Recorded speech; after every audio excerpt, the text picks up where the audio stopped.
Hey guys, Justin Russell with RMP here. Again, brand new product, 2018 Lowrance Hook2. This is what's called their Splitshot or HDI. Splitshot meaning down imaging and 2D sonar. Gonna install it on front of this trolling motor here. Had an older unit on here, Hummingbird unit, junk. So, gonna start installing the new unit right now.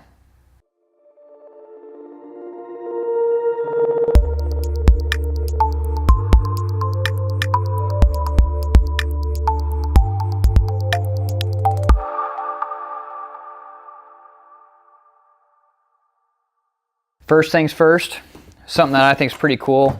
Lowrance actually listened to consumers, some retailers about this. I'm gonna pull it out and show you here.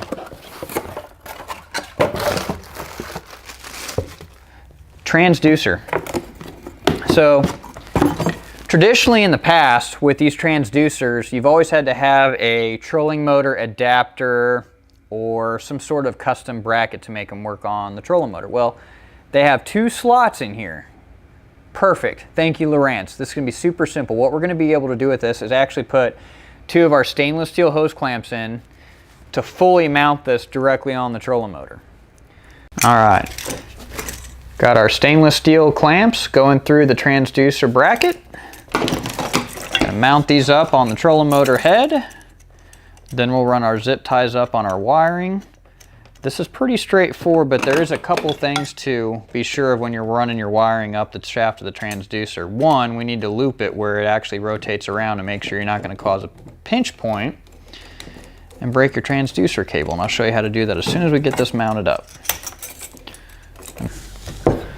One thing you will want to do is you're going to want to make sure this transducer is perfectly in a line with your fin, because that's going to be the very bottom of your trolling motor, so you want the transducer being perfectly in line with that, so that way you get the right bottom reading and the right fish arches on the back of that. Now, kind of the next thing we have to do, which requires a bunch of zip ties, is just zip tying the transducer cable up the shaft of the trolling motor.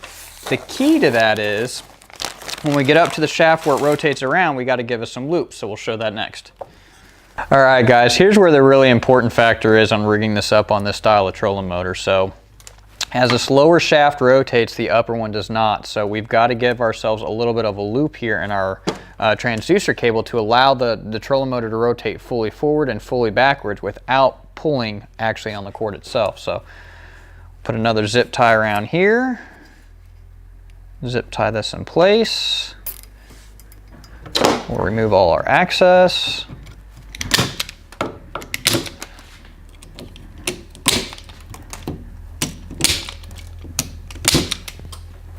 Next, we'll just finish running the zip ties all the way down, up and through the howell, where we'll end up pulling the rigging parts to, or I should say the transducer cable through for the rigging to actually hook it up to our graph. So next we'll jump in the boat, we'll hook up the power supply source and turn her on.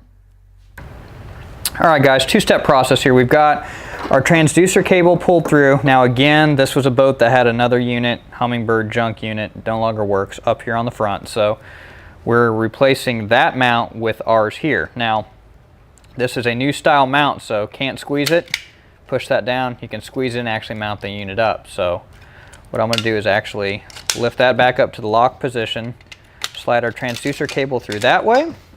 When we run our power cable, we'll put our power cable down through here. So along the same lines as what we did on the one on the console, we'll slide our power cable down through here, through the hole here, use the old power connection supply. We'll cut and splice right here to be able to put this on to have the power supply source that we need to supply power up to this Hook2 up front. So I'm going to go ahead and grab the power cable and run it down through there.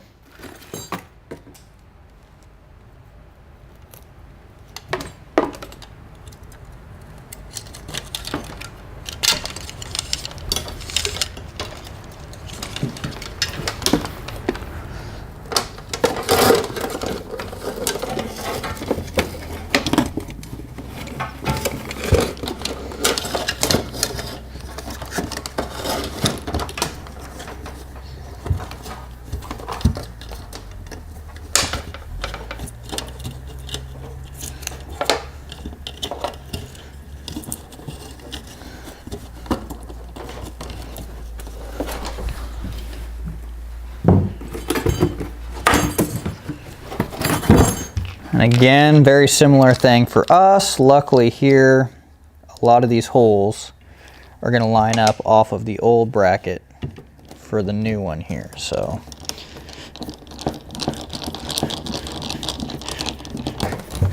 all right, we know we've got a good power supply up here for the old unit. So we're going to cut and splice.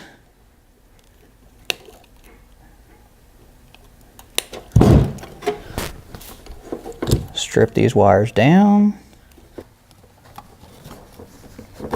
There we go.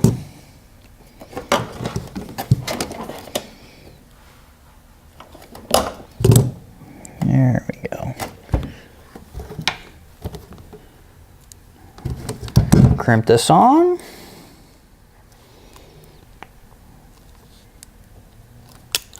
Black to black, or negative to negative. And then red to red, also known as positive to positive.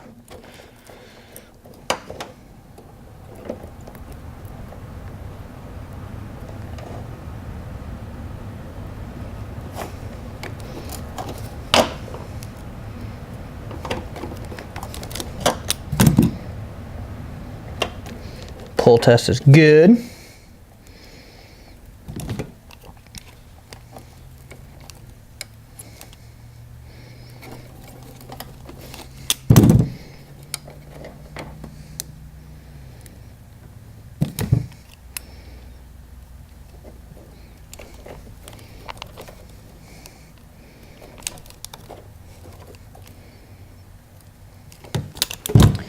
Then grab our unit. All right,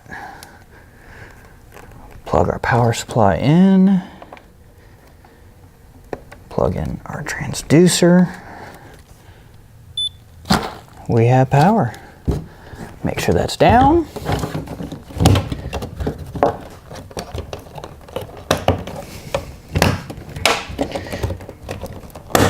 Lock that in place. Now ready to go try it out on the water.